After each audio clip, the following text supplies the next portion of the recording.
90-day retreat devolves into chaos amid allegations of cheating, gaslighting, body shaming and attention seeking. Sophie confronted Rob with new cheating accusations. Natalie claimed Josh mocked her body and Ari accused another castmate of seeking out male attention on the February 10th episode. The latest 90-day couples retreat devolved into chaos during an overnight camping trip that left many of the couples making a laundry list of accusations. At the end of the previous episode of 90-day, The Last Resort, Sophie revealed to Jasmine that Rob had been exchanging flirty messages with other girls, despite his claims that he wanted to work on the relationship. On the latest episode, which aired on Monday, Feb. 10, Sophie revealed that a friend had sent her screenshots that appeared to indicate Rob had an active profile on a dating website. Rob adamantly denied the allegations when Sophie confronted him in front of the entire group. They then accused each other of not trying to salvage their relationship while the rest of the couples watched. When presented with the apparent evidence, Rob claimed he used the app while he and Sophie were separated, and had been unable to access the app in question for 2 years. He later claimed he had not used the app since 2019. Eventually, Rob found a text message from Sophie dated March 2023 that stated, "Me and you are on a break and I give you permission to act single and will not hold this against you." However, when the men brought the evidence to Sophie, she claimed that message was from a different incident and that the dating app was not from that time.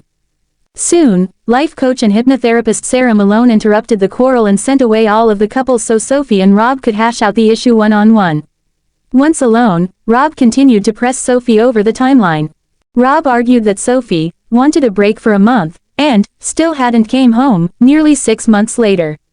But according to Sophie, she and Rob attempted to reconnect, a few months after they separated.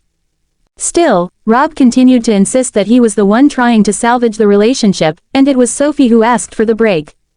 "I came here, as a last-ditch effort, and I'll be honest with you, I didn't have much hope because she won't do anything towards this relationship," Rob told the life coach. "All she'll do is look at me and say, 'Rob, you need to fix it.'" Quote. But Sophie felt Rob was not taking this seriously, leading him to cuss her out one last time before Sarah shut down their argument. "This is a good place where we need to take some personal space before anything else nasty is said that maybe we don't mean," the life coach said. Rob then stormed off, but not before yelling to Sophie, "You had a real one." Sophie then burst into tears and raced off to the public bathroom, where she called her mom while sitting on the floor. Eventually, Jasmine and Stacy arrived to console Sophie. Jasmine promised Sophie's mom that the women all got Sophie's back, and vowed to take care of her. Still, Sophie was focused on her deteriorating marriage. For Rob to still just be talking to all these other girls and then get a dating app, it just feels like, how are we ever supposed to work on our marriage if you just are never going to be accountable for anything? Sophie and Rob's argument was not the only one sparked that day. Natalie and Josh also got into a fight, this time about their sleeping arrangements. The tiff began when Natalie confronted Josh about being told that he could not sleep next to her. But in a confessional, Josh claimed his comment was more nuanced than what Natalie suggested. "I said personally, I like to not be bothered or touched when I sleep," Josh explained. And she kind of took that and is now making this a much bigger issue than it is. When Josh defended himself in the parking lot of the campsite, Natalie accused him of lying. "You make me feel body shamed," she wailed, as Josh maintained that was not the case. Natalie then continued to yell at Josh as Florian escorted her away from the conversation. Back at the parking lot, Josh told other couples, "This is why I cannot bring her anywhere, I don't know what to expect." When Natalie and Florian returned, Josh apologized for a second time. But when he went in for a hug, Natalie kneed him in the crotch and mumbled, "Hate you," under her breath. Florian pulled Natalie aside again and asked Natalie to accept Josh's apology. But Josh was at a loss.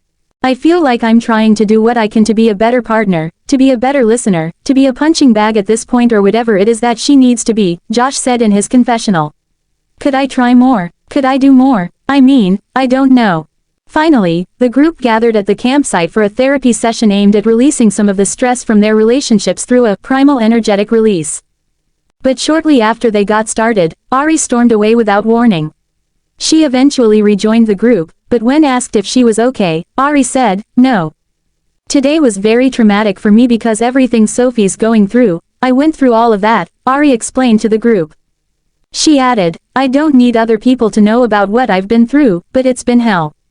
Being here and everyone just rewards the bad behavior or the narcissism, it's difficult. Ari pointed specifically at Julia, claiming that she, constantly, seeks out, male attention. She then criticized the group for calling out some of the men at the retreat, like Rob, for their bad behavior, but not her partner Benny. Julia quickly shot back at Ari, reminding her that she was nowhere near Rob and Sophie's argument because she and Brandon were separated from the group. "I didn't even talk with him," she yelled. "Enough," Sarah shouted several times. "We came here to release. All we're doing here is attacking each other. What is this?" Ari claimed she was not trying to attack her fellow castmates, but instead argued she was trying to make a point. "I just need a break from conflict. I don't want anybody to yell," Ari cried. Sarah approached her and encouraged her to go take space away from the group. Benny was disappointed in Ari's behavior. "I'm very upset because Ari, she's stuck in the past 5 years. Me, I want to practice the therapy because I don't want to miss this opportunity. I want to learn." 90-Day Fiance. Signs Jasmine should never have been cast amid her deportation fears. Her possible pregnancy may be a publicity stunt and she keeps taunting her ex Gino. Introduction. The mystery behind Jasmine's role on 90-Day Fiancé. Jasmine Pineda, a prominent figure from the popular reality series 90-Day Fiancé, has become a focal point of attention for both her tumultuous relationship and her personal drama. Since joining the cast, Jasmine's relationship with Gino Palazzolo has been anything but conventional, sparking intrigue among viewers. However, as her time on the show unfolds, it seems that there may be more to her story than meets the eye. The intersection of her fears about deportation, possible pregnancy, and interactions with her ex-boyfriend Gino has raised some critical questions about her true intentions and whether she should have even been cast on the show in the first place. Some fans believe that these elements might not just be part of her personal narrative but could be strategic moves to stay in the public eye and create the kind of drama that reality television thrives on. Let's delve deeper into these concerns and explore why Jasmine's inclusion on 90-Day Fiancé may have been more calculated than we initially thought. Deportation fears. Are they real or manufactured for the show? Throughout her appearances on 90-Day Fiancé and its spin-offs, Jasmine has often spoken about her fears surrounding the potential for deportation. Having arrived on the show as a Panamanian woman engaged to Gino, a U.S. citizen, Jasmine expressed legitimate worries about her immigration status, especially when conflicts with Gino or the production staff arise. Her statements about her fears of being reported to authorities by Gino or others raise the question of how real these concerns are. In an emotionally charged moment on one of the 90-Day Fiancé episodes, Jasmine mentioned that she wouldn't be concerned if Gino or anyone else were to report her to immigration officials, which has led to further speculation. While it is entirely